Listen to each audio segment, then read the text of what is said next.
Vamos a ver lo que es el capítulo 1, que se trata sobre la introducción al hardware de las computadoras personales. En este capítulo vamos a ver las computadoras personales, componentes y componentes de una computadora. Y por último vamos a ver cómo desarmar una computadora. Primero hay que tener en cuenta qué hay en una computadora. Los diferentes componentes que se pueden ver en una computadora son las unidades ópticas, el gabinete, el disco duro, la tarjeta madre, la tarjeta de audio, tarjeta de gráficos, la memoria RAM, el CPU, el procesador y la fuente de alimentación. Antes de hablar sobre los componentes de la computadora, debemos tener en cuenta la seguridad eléctrica, ya que los adaptadores de corriente alterna se fabrican para eh, computadoras portátiles específicas. Muchas veces al nosotros como usuarios intercambiar los cables de corriente alterna con cables de otro tipo de computadora o dispositivo, este puede provocar daños al cable. Por ejemplo, muchas veces, ahora que el cable USB tipo C puede usarse en computadoras, dispositivos ya sean bocinas, tablets, celulares. Muchas veces la gente usa el mismo cable para todos los dispositivos, lo que hace que se dañe el cable y pueda llegar a dañar la computadora, el teléfono o cualquier otro dispositivo. Cuando hay que tener en cuenta que cada dispositivo eh, necesita, eh, cada dispositivo tiene requisitos de potencia y el cable que utilicemos se debe de adaptar al dispositivo. Si utilizamos un dispositivo que, ejemplo, conduce mucho voltaje para no sé, un cargador inteligente, un reloj inteligente, lo que vamos a hacer es que podemos llegar a dañar, sobrecalentar o hasta explotar el reloj por simplemente no utilizar el cargador correcto. Están las descargas electrostáticas, que esto puede ocurrir cuando hay una acumulación de carga eléctrica existente en una superficie que entra en contacto con otra carga diferente. Los equipos se pueden dañar con una mínima descarga eléctrica dependiendo de el alcance de esta, pero para que una persona pueda sentir una descarga eléctrica, esa debe tener un mínimo de 3000 voltios de electricidad estática. Algunas de las recomendaciones para evitar los daños por una descarga eléctrica electrostática es conservar los componentes en una bolsa antiestática si estos todavía no están en uso o no se han instalado. Utilizar lo que es la alfombrilla, ya sea en los bancos de trabajo o en el área de trabajo en general, y utilizar las pulseras antiestáticas cuando se trabaje en el interior de una computadora. Ahora vamos a hablar sobre los componentes de una PC. El componente principal, pero no más importante, es el gabinete, ya que este contiene los componentes internos, como son la fuente de alimentación, la placa base, la CPU, etc. Para seleccionar un gabinete, lo único que de las cosas que tenemos en cuenta es el factor de forma, ya que este se refiere al diseño físico y al aspecto del gabinete. Existen varios tipos de gabinetes, como son el gabinete horizontal, el de torre tamaño completo, el de torre compacta y que es todo en uno. Ahora vamos a hablar sobre la fuente de alimentación.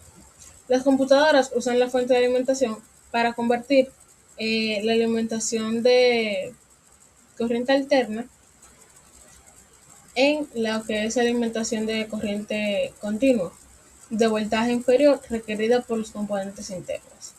Algunos factores de forma de la fuente de alimentación de escritorios incluyen AT o tecnología avanzada, que es una fuente de alimentación original para los sistemas de computación antiguos. Está AT extendida, que es la versión actualizada de la AT, ATX de 12 voltios, que es la fuente de alimentación más común actualmente en el mercado, y la EPS 12 voltios. Esta es una fuente de alimentación que se diseñó originalmente para servidores de red y actualmente se utilizan en modelos de escritorio de alta gama. Conectores.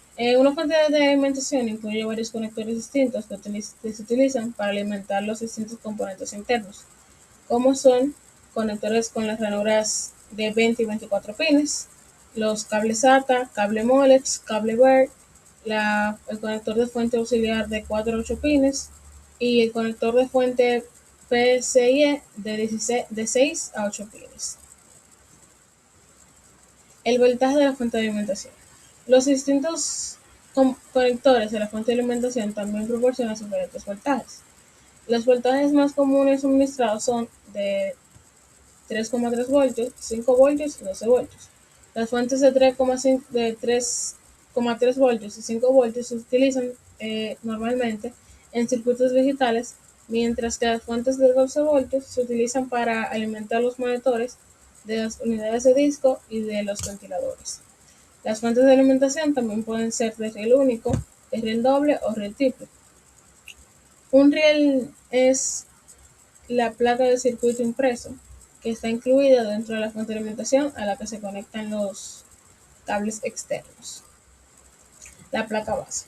La placa base es una placa de circuito impreso que contiene los buses o las rutas eléctricas que interconectan los componentes electrónicos. Estos componentes se pueden soldar directamente a la placa base o se pueden agregar mediante sockets o ranuras de expansión y puertos. Los componentes de la placa base. Los componentes principales de la placa base son la unidad central de proceso o CPU, las ranuras de RAM, el USB interno, el conjunto de chips, el chip BIOS o UEFI, las ranuras de expansión, los conectores SATA, entre otros.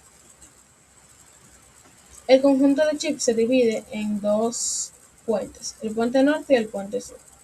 El puente norte controla el acceso de alta velocidad de la red y la tarjeta de video, mientras que el puente sur permite la comunicación de la CPU con los dispositivos de menor velocidad, como son el disco duro, los puertos de bus serial universal o USB y las ranuras de expansión. Están los factores de forma de la placa base. El factor de forma de la placa base se refiere al tamaño y la forma de esta. Existen el ATX, el micro TX, mini ITX e ITX. Como vemos aquí, estos cambian por el que es más popular, si es para dispositivos más pequeños, si se ocupan menos espacio y obviamente por su tamaño. La opción del factor de forma en la placa base determina cómo se conectan los componentes individuales de ella y el tipo de fuente de alimentación necesaria del gabinete de la computadora. Ahora vamos a hablar sobre la CPU. La CPU es la unidad de procesamiento central que es responsable de interpretar y ejecutar los comandos. La CPU en sí es un microchip que reside dentro de un paquete de CPU. El socket de la CPU es la conexión entre la placa base y el procesador, como podemos ver en esta imagen de aquí abajo. Los paquetes de procesadores y los sockets de CPU se basan en dos arquitecturas, la de matriz de pines en cuadrícula y la de matriz de contactos en cuadrícula. La de pines es cuando los pines se encuentran en la parte inferior del paquete del procesador. Este se inserta en el socket de la CPU de la placa base. Y el de contacto es cuando los pines se encuentran en el socket y no en el procesador. Los sistemas de refrigeración. Los componentes de la PC funcionan mejor cuando se mantienen refrigerados. Las computadoras se mantienen ventiladas mediante soluciones de refrigeración activas y pasivas. Las soluciones activas requieren alimentación y las pasivas no requieren alimentación. Por lo general, las soluciones pasivas para la refrigeración implican la reducción de la velocidad a la que funciona un componente o la incorporación de receptores de calor en los chips informáticos, mientras que un ventilador de gabinete es una refrigeración activa, la cual dispersa el calor que generan los componentes. Tipos de memoria. Una computadora puede utilizar diferentes tipos de memoria. Todos los chips de memoria almacenan datos en formas de bytes. Un byte es un bloque de 8 bits almacenados con un 0 o un 1 en el chip de memoria. Está la memoria de solo lectura, que es el ROM, y la memoria de acceso aleatorio, que es la RAM. Esta es el área de almacenamiento de un trabajo temporal de datos y programas a los que accede la CPU. Existen varios tipos de ROM, como son el chip de ROM, de PROM, de EEPROM y EEPROM. También están los tipos de RAM, que son la RAM dinámica, estática, dinámica sincrónica de doble velocidad de datos, dinámica sincrónica de DDR2, dinámica sincrónica de DDR3, DDR4 y GDDR. También existen varios módulos de memoria. Los chips de memoria se sueldan a una placa de circuito para crear un módulo de memoria que luego se ubica en una ranura de memoria de la placa base. Esos diferentes tipos de módulos incluyen el DIP, el SYNC, la memoria DIN y la SODIN. La velocidad de la memoria tiene un impacto directo en cuanto a los datos que éste puede llegar a procesar en un periodo de tiempo determinado. La memoria más rápida suele ser la RAM estática, que se utiliza como lo que es la memoria caché. Hablando de la memoria caché, existen tres tipos de memoria caché más comunes, que son el caché L1, caché L2 y caché L3. El caché L1 está integrada en la CPU, el caché L2 está integrado en la CPU, aunque anteriormente venía en la placa base, y la de caché L3 se usa en algunas estaciones de trabajo de alta gama o en los CPU de servidores.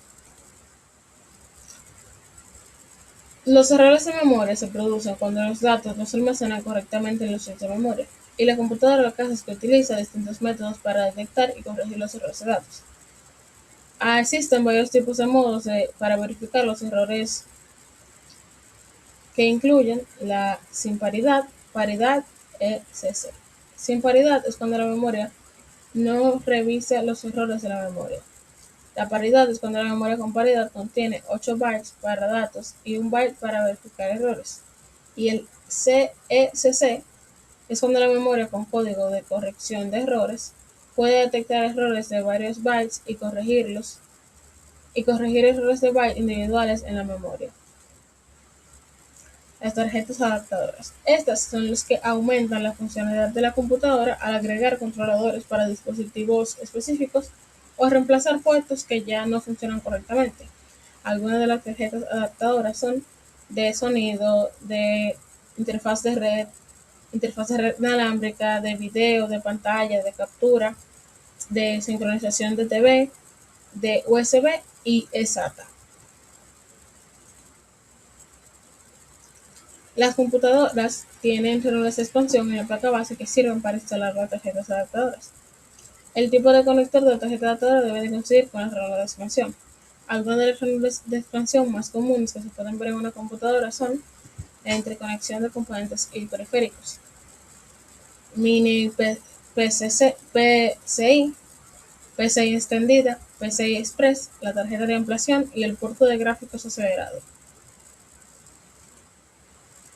Existen varios tipos de almacenamiento, que estas son las unidades de datos que proporcionan almacenamiento no volátil de los datos. Algunas unidades tienen medios fijos y otras tienen medios extraíbles. Existen varios tipos de almacenamiento que se pueden clasificar según los medios en los que se almacenan los datos. Están las unidades magnéticas, que son unidades como el disco duro y la unidad de cinta. Está el de estado sólido, que son la unidad la unidad de disco en estado sólido, y las ópticas, como son el CD y DVD.